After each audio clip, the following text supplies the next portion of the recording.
and my fingers hardly ever lock. So I know, like, the inflammation, I think my knees and my ankles and my hands all had to do with inflammation. And I think that's what just, took care of it just really, really fast.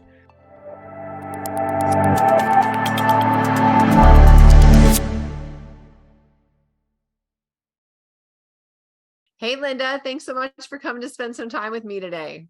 It's going to be great to be here. Aw, you're so sweet. I love what I do, especially because your guys' stories are so inspiring. So to start out yours, how about you share a little bit about how you were feeling prior to coming to QHS? I've really lived a healthy life. I've watched what I eat, diet, and I exercise a lot. But in 2017, I woke up in the middle of the night and had pressure in my chest, and my limbs just felt limp. And so my husband took me to the emergency room, and they hooked me up and everything, and they said, the heart's healthy, your blood works great, but the cardiologist came over and said something's not right. But he sent me home and ran a lot of tests, and then about 2 weeks after that, I was going through testing and stuff, the treadmill and all that good stuff, I ended up back again in the emergency room. So at that time he said, we're going to schedule, I'm going to go in and do a cath. And so he did. And I had a 90% blockage in my heart and in the valves and, arteries, and then a 98% blockage. Wow. All through that, I was exercising and everything. It was really weird because it was, I think, laying down, maybe, I don't know, it was at nighttime, that twice it happened. So, I mean, once I put the stent in, and the two blockages were close enough so they could put one stent in, which was nice. A week later, I was back to exercising and doing great. He said that, my lifestyle and everything he felt like really it was hereditary. My cholesterol, and I heard you talk on with Dale about cholesterol, that my cholesterol every year, the LDL would go up about 10 points.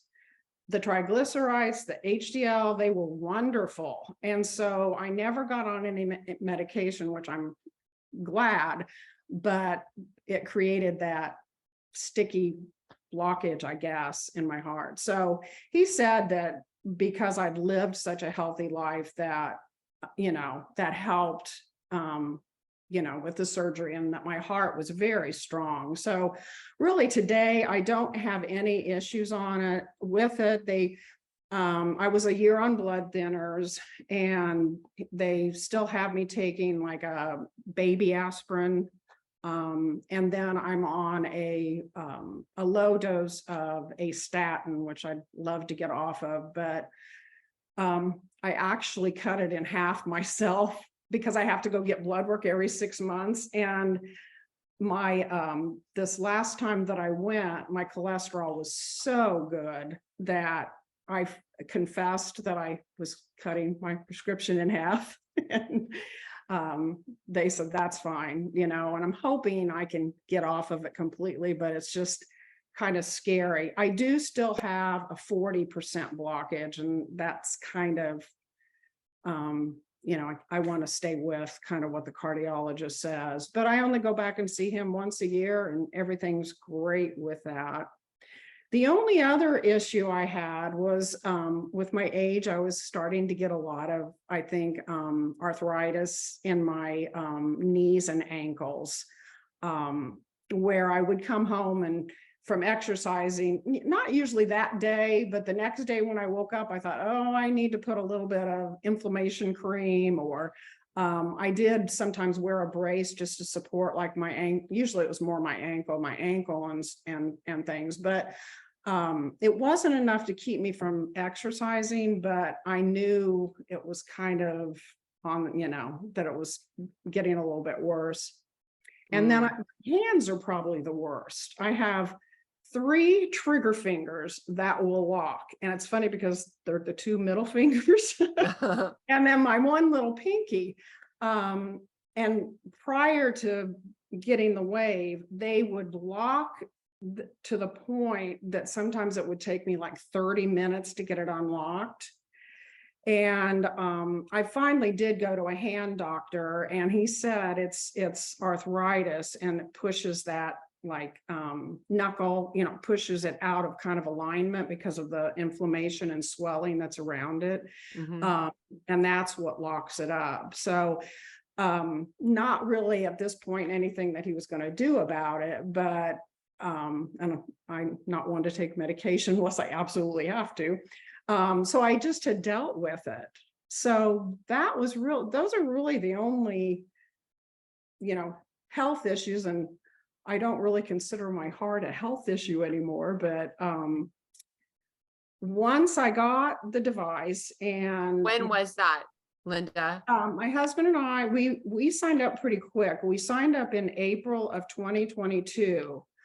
Back when people were getting the belts and the watches. And our first device came, which was the smaller black ones, September 4th of 2022. So almost a year. We're coming close to having it a year.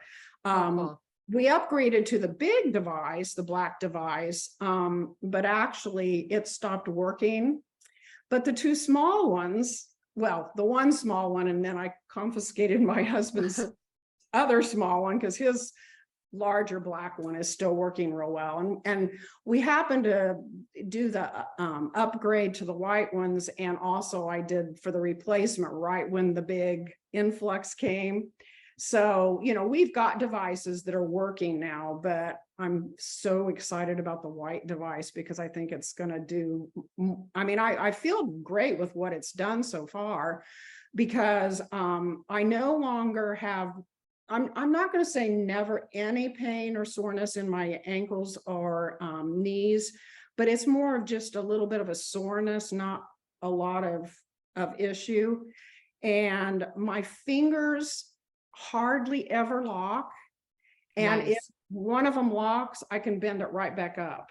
So I know like the inflammation, I think my knees and my ankles and my hands all had to do with inflammation. And I think that's what just, took care of it just really, really fast. I do 12 classes a week and ride my bike. Wow. What kind of classes do you take? One of your favorites, Zumba. I do a step class actually with a step. So, with knees and stuff, that's, I don't know. I figure that's probably something that eventually I'll have to give up, but maybe not. Maybe not. No way. But I do step, I do strength and conditioning, Zumba, Pilates, and then I ride my bike a couple of times a week. So that's one of my big things. I just want to be able to stay active. I just love exercising and my dance, the Zumba and that. That's awesome. And I think my recovery I used to come home because like on Monday, Wednesday, and Fridays, I do 3 classes, 3 45-minute classes. And I come home from that and I would have lunch, and a lot of times I would need a nap. And I don't need that anymore. I think recovery from, the exercising is so much quicker. And I definitely have to have more energy. I don't get tired, and I'm not a good sleeper. So I can't really say I'm getting a lot better sleep, but I think the inflammation has just been wonderful for me. 2 weeks ago, I just went in and had my blood work done. I do it every 6 months because I've taken a prescription, and perfect. Nice. Every single number was in the normal. My cardiologist had said at one time, he said, you are so normal that you're abnormal. I loved that. Oh, No, how cute. nobody's blood work comes back this perfect, and they test for a lot of different things, but everything's, really looking good. And I just think using the way the device is just keeping me where I need to be right now. Yeah. And your lifestyle practices, that's good. I mean, 3 classes is a lot. I don't even do that much. But I know you get hooked on it, right? It's like you get that FOMO, fear of missing out. That's how I know I feel that way. But I still I make myself take the day off because I take Sundays off. Hey, did you hear my video about how to sleep better? Have you seen that video I made? And that's one of the things I wanted to tell you. I love the hugs, and I'm growing sprouts right now. That was something I've added on, and I've been checking my products. My well, I knew my toothpaste was okay because we've been on non-fluoride for quite a while, but I'm sure I did because I've watched them all, but I probably need to revisit it. Yeah, just go on the channel and you can search it. Yeah. It's easy to find. Everything's searchable. But that tea is like, to me, even my husband, who used to be a non-sleeper, that tea before, because we started that way before QHS, it helps a ton.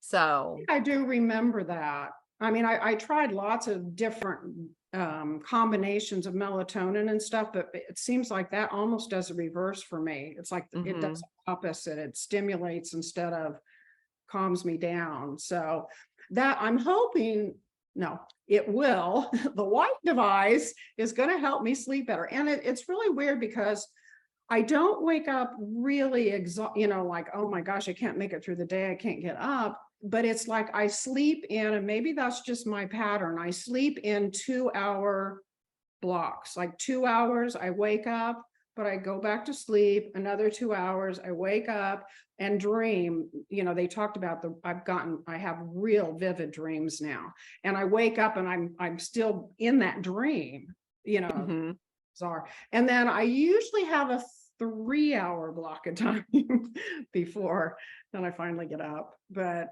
well, 7 hours, that sounds good. I know, it really is. And I think because I'm able to get, most of the time I'm able to get back to sleep. So I'm not really like dragging and drowsy in the morning. So yeah, I always wake up before my alarm. If I sleep to my alarm, it's a surprise. So that's awesome. Well, it sounds like you've had good results already. You're a high energy girl, naturally, it sounds like.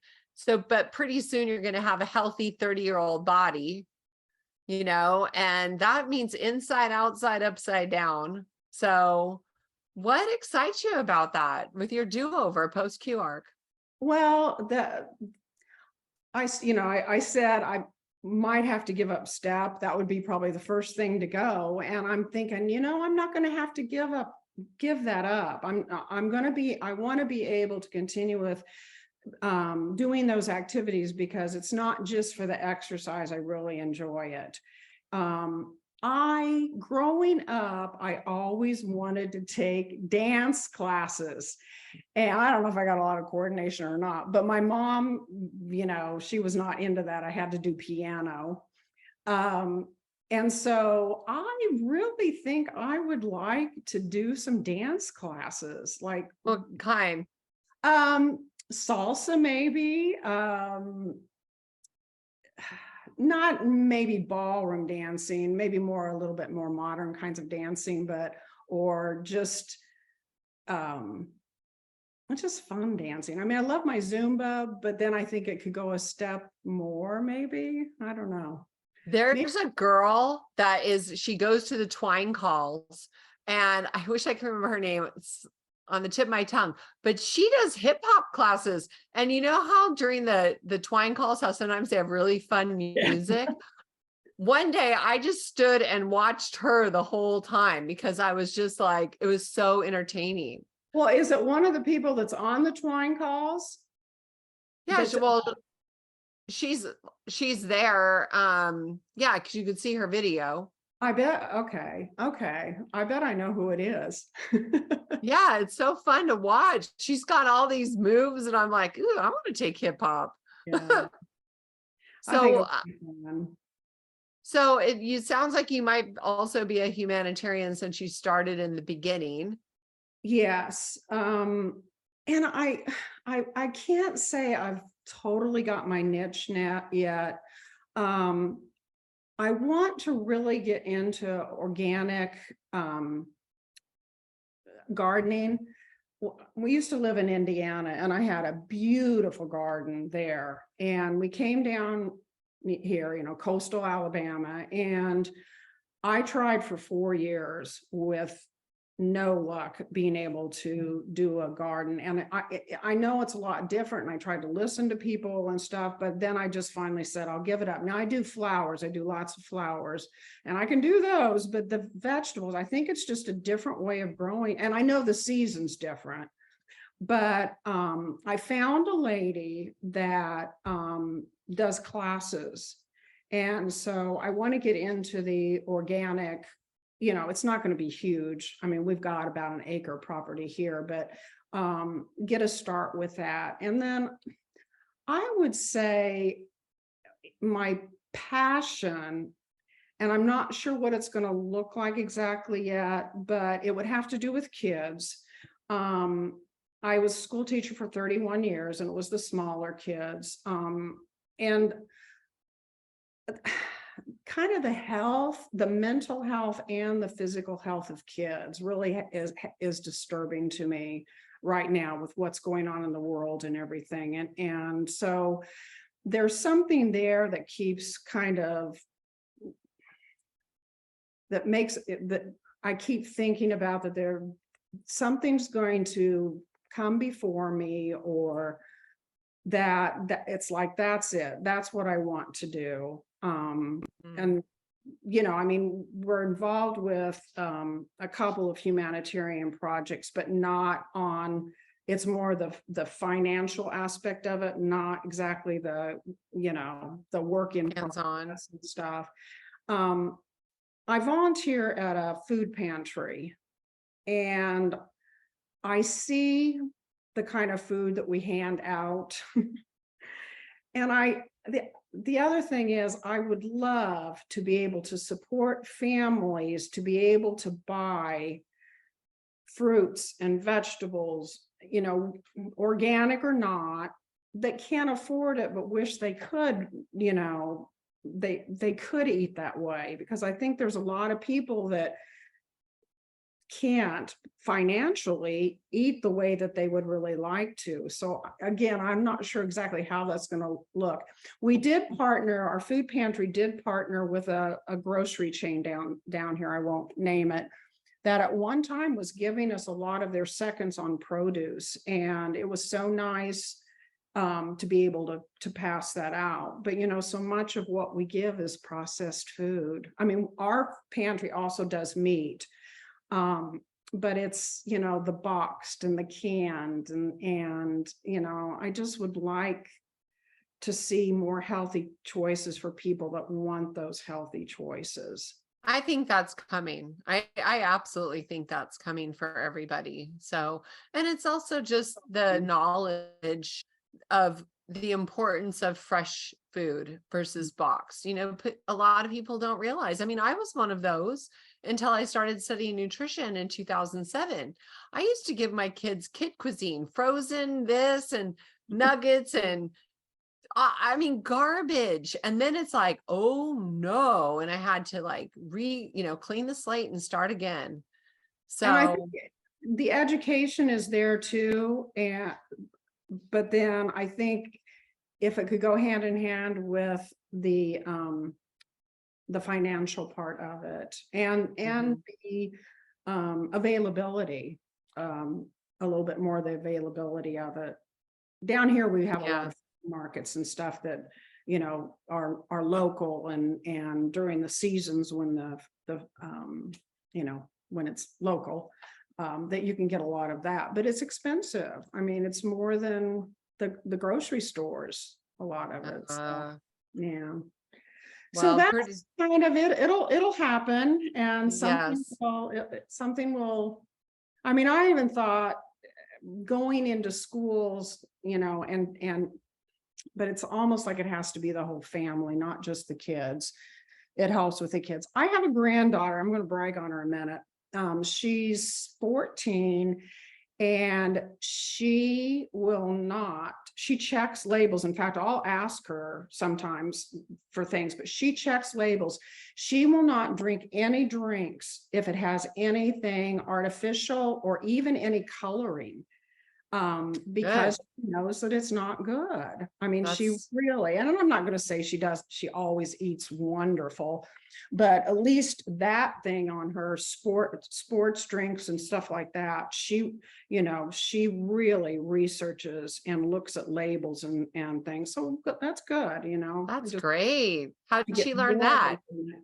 I don't know. I think she just, well, she's into sports, and I think maybe she's heard things Mm. and it caused her to grab hold of it and want to really check out labels and yeah, so that's That's good. awesome. You just need to get more kids like that. Yes, for sure. Mm. So, what would you like to close with, Linda? Let's see.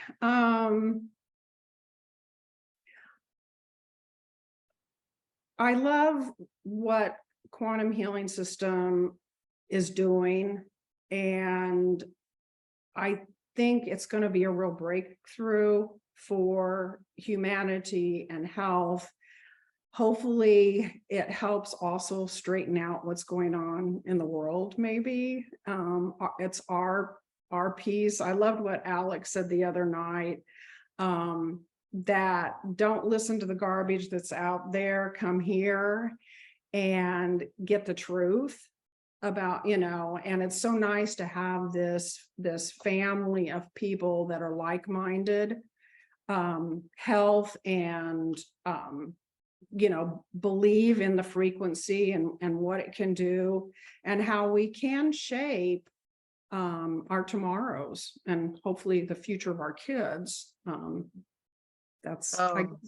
That would be my closing message, that my husband and I are here. We're actually platinum VIPs and support this wholeheartedly. And the people here are just amazing. well, then I look forward to seeing you in Salt Lake City, my dear. Yes, you will, definitely. Cool. And then will you come back and do another interview post QR? Of course, of course. Awesome. I look Yeah. forward to those. It's going to be so much fun. Yeah. Well, Linda, thank you so much Thank you, for coming and Tracy. spending some time with me, sharing your story. My fellow Zumba queen. Thank you for spending so much time. That it's just, I don't know how you do it all. Oh, I it's also wanted easy. to thank you for the tutorials that you're doing. Those are so helpful. Being able with especially the new web app, but even some of the other ones you throw on here, there, and yonder, they are very, very helpful. And I appreciate your time that you do doing those. You are an amazing woman, and I love your health tips. I mean, a lot of them I knew, but I keep tweaking little things, and researching.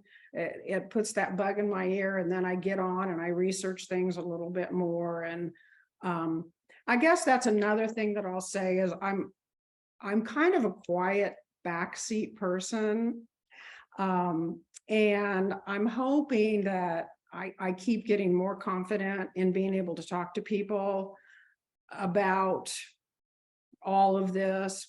I have a wonderful group of friends, and I've heard you talk about this before too. When all of the COVID things hit, it was awful. It was, I was I'm going to say 30 of my friends, I was like one of two people that did not get the jab. And it was awful. I mean, it's all kind of come around now, back around, and they've said, maybe you were the smart one, Linda. But boy, it was a lot to go through. And I want to be able to be a little bit more of a spokesperson for QHS and frequency and healthy things. Cool. Well, we welcome you with open arms, and there's going to be no denying it when they see you post QR. Yeah. They're going to be like, what? That's what I'm looking forward to, So that'll be fun. Awesome. Well, I look forward to seeing you next time, and have a beautiful day. Okay, dear? Thank you. Bye. Bye for now. Thank you for making this QHS project fly. This valorous admin team, thank you. The Key community welcomes you. Thank you for making your home QHS healthy and happy. Thank you for helping us place QH centers all around the world. Together, hand in hand, we make miracles happen. QuantumHealingSystems.org. Thank you.